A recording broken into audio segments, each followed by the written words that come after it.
Bismillahirrahmanirrahim. Assalamu alaikum. Welcome back to my YouTube channel.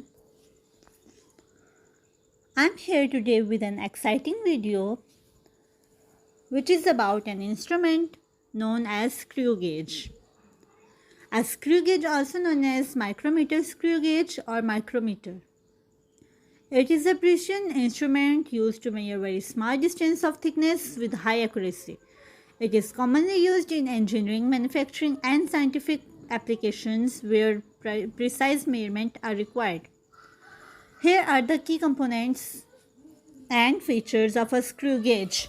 Number 1. Frame. The frame is the main body of the screw gauge, usually made of metal, which provides support and stability to the instrument. Number 2. Sleeve.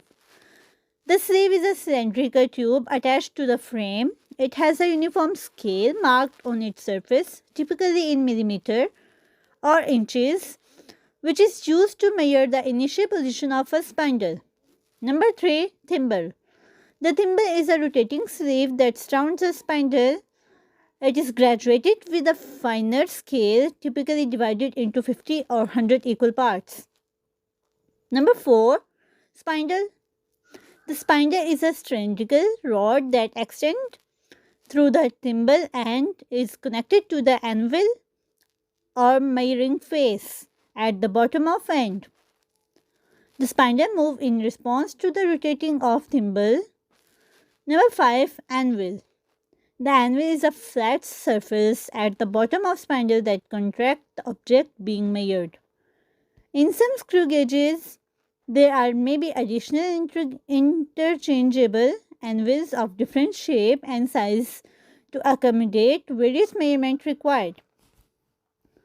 Number 6. Ratchet stop.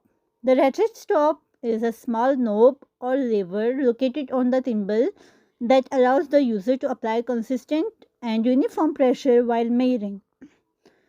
It prevents over tightening and ensures accurate reading.